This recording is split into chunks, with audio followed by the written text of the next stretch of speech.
जय हिंद दोस्तों, स्वागत है आपका यूनाइटेड लर्निंग के इस ऑनलाइन प्लेटफॉर्म पर।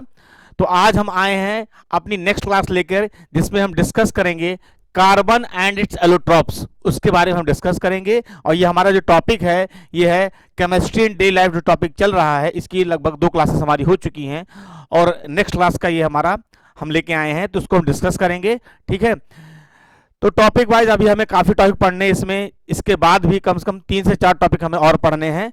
और इसके बाद फिर हमारा मिसलिनियस होगा, जो उसमें भी बच्चे रहेंगे, जो छोटी मोटी चीज़ें आती है उसको हम डिस्कस करेंगे। ठीक है ना, केमिस्ट्री का। और फिर हमारा सिलेबस खत्म हो जाएगा और फिर हम डिस्कस करेंगे PYQ प्रीवियस ईयर क्वेश्चन। तब हमको मज़ा आने वाली है कि हम जो पढ़े हैं वो हमारा इम्प्लीमेंट हो रहा है कि नहीं हो रहा है, कितनी चीज़ें हमें आ रही हैं, कितनी नहीं आ रही हैं। तो स्टार्ट करते हैं क्लास को अपनी। Carbon and it's allotropes. तो सबसे पहले बात करते हैं कि एलोट्रॉप्स होते क्या हैं। ठीक है ना, सबसे पहले हम ये बात करेंगे भाई एलोट्रॉप्स होते क्या हैं। ठीक है, तो एलोट्रॉप्स क्या होता है? All allotropes have the same chemical property but different physical property. तो कार्बन एलोट्रॉप्स होते हैं, एलोट्रॉप्स वह होते हैं, कहीं नहीं खाली कार्बन के एलोट्रॉप्स होते हैं, हाइड्रोजन के भी एलोट्रॉप्स होते हैं, कार्बन के भी होते हैं, ऑक्सीजन के भी होते हैं। तो एलोट्रॉप्स होते क्या हैं? तो allotropes have the same chemical property, जिनकी केमिकल प्रॉपर्टी क्या होगी? सेम होगी। और फिजिकल प्रॉपर्टी क्या होगी? अलग अलग होगी। Chemical property same, physical property different, that is called allotropes. जैसे मान लीजिए कार्बन के जो एलोट्रॉप्स होंगे, जो भी कंपाउंड बना हुआ है वो बने होंगे किससे? कार्बन से बना होगा और हाइड्रोजन से। 2 चीजें मिलके बनी होंगी। क्या क्या? कार्बन प्लस हाइड्रोजन से मिलके बनी होगी। तो अगर कार्बन और हाइड्रोजन को हम जला देंगे तो हमें क्या मिलेगा? कार्बन हाइड्रोजन ही मिलेगा। और तो केमिकल प्रॉपर्टी क्या हो गई? सेम हो गई। और फिजिकल प्रॉपर्टी जो होंगी वो इसकी क्या होती हैं? डिफरेंट होती हैं। भौतिक गुण होंगे वो डिफरेंट होंगे, वो कहलाते हैं क्या? एलोट्रॉप्स। ठीक है, कार्बन के जो 2 different form of allotropic form होते हैं। पहला है क्रिस्टलाइन फॉर्म। क्रिस्टलाइन फॉर्म में कौन कौन आता है? Diamond, graphite and fullerene. याद रखिएगा, जो एलोट्रॉपिक फॉर्म है कार्बन का उसको हम 2 पार्ट में डिवाइड किए हैं। पहला है क्रिस्टलाइन फॉर्म और दूसरा है एमॉर्फस फॉर्म। तो अभी हम बात करने जा रहे हैं क्रिस्टलाइन फॉर्म की। क्रिस्टलाइन फॉर्म में कौन कौन आता है? डायमंड आता है, ग्रेफाइट आता है और फुलरिन आता है। और इससे क्वेश्चन आया हुआ है, कम से कम आप मानेंगे नहीं, एक क्वेश्चन 100% इसका बनता है। इससे क्वेश्चन 100% मिलता है। और आप मान के चलिए कि जो है, जैसे NDA साल में 2 बार अगर होता है तो मान के चलिए हर बार एक क्वेश्चन इसका कंफर्म रहता है। ठीक है, उठा के प्रीवियस पेपर देखेंगे, हमारी मत सुनिए, आप खाली प्रीवियस ईयर उठा के देख लीजिए, आपको खुद ही पता चल जाएगा। डायमंड, ग्रेफाइट एंड फुलरिन, तो ये 3 आपके क्रिस्टलाइन फॉर्म है। पूछ सकता है कि एलोट्रॉप ऑफ कार्बन इसमें से कौन सा नहीं है, तो ये तीनों याद रखना कि कौन से हैं, डायमंड, ग्रेफाइट, फुलरिन। तो आप अपने आप ऑटोमेटिकली बता पाएंगे कौन से हैं या कौन से नहीं हैं। एमॉर्फस में कौन कौन से हैं? तो एमॉर्फस में कोल है, वुड है, चारकोल है, एनिमल चारकोल है, लैम्प ब्लैक है, कोक है। इनके बारे में जितना एमॉर्फस बता रहा है, कौन कौन? Coal, wood, charcoal, animal charcoal, lamp black, coke, इनके बारे में हम non metal and their compound में पढ़ चुके हैं। तो जिन्होंने नहीं पढ़ा है प्रीवियस वीडियो उठा के देख लीजिए, जो हमने पढ़ाया हुआ है non metal and their compound, इनके बारे में मैं डिस्कस किया हूं, तो उसको अच्छे से रिवाइज कर लीजिएगा, फिर आगे इस पर आइएगा। ठीक है, तो एमॉर्फस में कौन कौन आते हैं इसकी बात हो गई। और क्रिस्टलाइन में डायमंड, ग्रेफाइट और फुलरिन होता है। बात करते हैं diamond. Diamond is the purest form of carbon. याद रखिएगा, क्रिस्टलाइन फॉर्म की बात करेंगे, क्रिस्टलाइन फॉर्म की बात करेंगे तो तीनों में सबसे प्योर कौन है? Diamond, purest form of carbon. Diamond prepared in the laboratory bye is called synthetic diamond. वह डायमंड जो क्या करते हैं हम लेबोरेटरी में प्रिपेयर करते हैं, उसे हम कहते हैं सिंथेटिक डायमंड कहा जाता है। तो इसको आप याद रखिएगा, उसको हम सिंथेटिक डायमंड कहते हैं। जो लैब में प्रिपेयर किया जाता है उसको सिंथेटिक डायमंड कहते हैं। ठीक है, कार्बन को लगभग 800 से 1200 के बीच के टेम्परेचर जब हीट करेंगे तो वहां पे जो है सिंथेटिक डायमंड का फॉर्मेशन होता है, जिसको हम आर्टिफिशियल डायमंड भी कह सकते हैं। ठीक है, चाइना में ऐसा बनाते हैं। प्रॉपर्टीज ऑफ डायमंड की बात करते हैं। ये जो प्रॉपर्टी मैं लिखा हूं, ये सारी property as a statement exam में पूछी गई हैं कि 2 सही, 3 सही, सब सही। उन्हीं प्रॉपर्टी को यहां पे इंक्लूड किया गया है, लाया गया है। देखिए, it is the hardest substance. तो अगर हम बात करते हैं हार्डेस्ट में, तो अभी तक के जितने भी एलिमेंट पाए जाते हैं अर्थ क्रस्ट पे, उसमें डायमंड सबसे हार्डेस्ट है जो है सब्सटेंस में आता है। It is colourless, shining and transparent crystalline solid. Colourless होता है, शाइनिंग प्रॉपर्टी होल्ड करता है और ट्रांसपेरेंट होता है। हार्डेस्ट याद रखिएगा, हार्डेस्ट है crystalline. Bad conductor of heat and electricity, तो जो एसर्शन में बन सकता है क्वेश्चन इसका कि जो डायमंड होता है bad conductor of heat electricity. क्यों? क्योंकि इसमें no free electron, no free electron, ठीक है। कार्बन जो होता है चारों तरफ से कार्बन अटैच होता है, तो 4 कार्बन चारों तरफ से अटैच हुआ है, तो इस वजह से इसमें कोई फ्री इलेक्ट्रॉन नहीं होता है, इसलिए ये बैड कंडक्टर ऑफ इलेक्ट्रिसिटी और हीट होता है। इट बर्न इन एयर इधर 900 डिग्री CO2, लगभग जो है 900 तापमान बढ़ेंगे तो क्या देगा, ये क्या बनेगा, कार्बन डाइऑक्साइड गैस देगा, ये CO2 यहां पर फॉर्मेशन करेगा, ठीक है ना। तो ये प्रॉपर्टी हो गई। आगे अभी भी है, it is insoluble in all the solvent, insoluble किसी में घुलेगा नहीं, डिसॉल्व नहीं होगा, यानी कि जो है इनसोल्यूबल है। It has the highest thermal conductivity among all known material, ठीक है। इसका हाईएस्ट यानी इसकी कंडक्टिविटी जो है सबसे ज्यादा है, जितने हम नॉन मटेरियल हैं उसमें सबसे ज्यादा इसकी थर्मल कंडक्टिविटी ज्यादा है, मतलब हाई टेम्परेचर पे उसको हीट करेंगे तब ये जो है ब्रेक थ्रू होगा। The hybridisation of carbon in diamond is sp3, याद रखिएगा कौन सा हाइब्रिडेशन शो करता है, तो ये sp3 हाइब्रिडेशन को शो करता है। याद रखिएगा ये क्वेश्चन आया हुआ है कि डायमंड जो होता है वो कौन सा हाइब्रिडेशन करता है, sp3 हाइब्रिडेशन को शो करता है। और पूछा गया था ग्रेफाइट कौन सा शो करता है, तो वो sp2 हाइब्रिडेशन को शो करता है। याद रखिएगा, तो जो अगर बात करेंगे हाइब्रिडेशन कौन सा शो करता है, तो जो डायमंड होता है वो sp3 हाइब्रिडेशन को शो करता है। याद रखिएगा diamonds are the transparent to light x-rays and have very high reflective index. याद रखिएगा ये ट्रांसपेरेंट होता है, ठीक है, और इसका रिफ्लेक्टिव इंडेक्स जो होता है बहुत हाई होता है। Reflective index in an equal होता है C/V। C होता है स्पीड ऑफ लाइट और V यानी कि डायमंड की पूछा गया तो डायमंड की वेलोसिटी रख देंगे, दोनों को डिवाइड कर देंगे तो हमारा रिफ्लेक्टिव इंडेक्स निकल के आ जाएगा। तो डायमंड का जो रिफ्लेक्टिव इंडेक्स होता है बहुत हाई होता है, यानी कि रिफ्लेक्टिव इंडेक्स का मतलब होता है speed of light in diamond. Diamond उसकी क्या वेलोसिटी होगी वो पता निकालते हैं, तो that is called speed of कोई भी लाइट है उसकी स्पीड क्या होगी डायमंड के अंदर, तो वो निकल के आता है क्या, रिफ्रैक्टिव इंडेक्स निकालने के लिए इसका इस्तेमाल किया जाता है। ठीक है, तो ये पॉइंट याद रखना है, इसके सब जो है स्टेटमेंट आएगा सारे सही क्या है। बात करते हैं यूजेस का। It is used cutting glass, glass को कट करने के लिए इसका इस्तेमाल किया जाता है, पहला यूज हो जाएगा। ग्लास को, कांच को काटने के लिए इसका इस्तेमाल किया जाता है। Making boards of the rock drilling and for making abrasive, तो कहने का मतलब है बोरिंग करने के लिए, रॉक की ड्रिलिंग करने के लिए, रॉक की ड्रिलिंग यानी पत्थर की कटाई करने के लिए डायमंड का इस्तेमाल किया जाता है। ये दूसरा पॉइंट याद रखेंगे।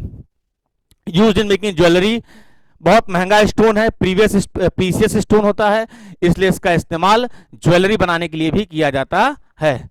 It is used for grinding and polishing hard material, ठीक है, हार्ड मटेरियल के लिए को पॉलिशिंग करने के लिए भी डायमंड का इस्तेमाल किया जाता है। Making dies and for drawing thin wires from metals, ठीक है, तो die drawing thin wire, wire के फॉर्मेशन में इसका इस्तेमाल किया जाता है। थिन वायर बनाने के लिए इसका इस्तेमाल करा, मोल्डिंग के लिए इसका इस्तेमाल किया जाता है। तो ये सारे यूजेस हैं किसके, डायमंड के। आगे देखते हैं। अब आ गया ग्रेफाइट। ग्रेफाइट के बारे में बात करते हैं। It is a important allotrope of carbon which is more widely distributed in the nature then diamond, ठीक है, तो इसकी मात्रा कंपैरिजन टू डायमंड क्या है, ग्रेफाइट की ज्यादा है, ठीक है। It is also called black lead, इसको ब्लैक लेड के नाम से भी जाना जाता है। तो याद रखिएगा ग्रेफाइट को हम लोग ब्लैक लेड के नाम से भी जानते हैं। It can be prepared by the heating anthracite coal with the small amount of iron और silica in a electric furnace. तो ब्लैक लेड कहा जाता है। प्रिपेयर कैसे करते हैं, हीटिंग एंथ्रासाइट कोल, कोल के प्रकार हैं peat, lignite, bituminous, anthracite. Anthracite is the best quality of coal, तो उसका इस्तेमाल करते हैं। स्मॉल अमाउंट उसमें आयरन या सिलिका का मिला देते हैं और इलेक्ट्रिक फर्नेस में हम ग्रेफाइट का फॉर्मेशन करते हैं, ठीक है, याद रखिएगा। आगे देखिए प्रॉपर्टीज ऑफ ग्रेफाइट से क्या क्या गुण होते हैं ग्रेफाइट के। शाइनिंग होता है, ग्रे कलर का होता है, ओपेक सॉलिड। ओपेक होता है, जिसके आर पार दिखाई नहीं देता, जबकि डायमंड के आर पार दिखाई देता है। It is softer then diamond, ठीक है। ये जो ग्रेफाइट होता है कंपैरिजन टू डायमंड सॉफ्ट होता है, बट कंपैरिजन टू अदर जो एलिमेंट्स हैं उनसे हार्ड होता है, लेकिन कंपैरिजन टू डायमंड ये क्या होता है, सॉफ्ट होता है। डेंसिटी इसकी दी गई है इतना है, तो डेंसिटी याद रखना कोई इतना इंपॉर्टेंट नहीं, बस लिख दिया गया है तो पढ़ लीजिए। It is good conductor of heat electricity, ठीक है। तो ये good conductor of heat electricity होता है, क्यों? क्योंकि इसमें इलेक्ट्रॉन फ्री होते हैं, क्योंकि यहाँ पर 3 कार्बन का जो है इस तरह से कुछ इसका स्ट्रक्चर होता है।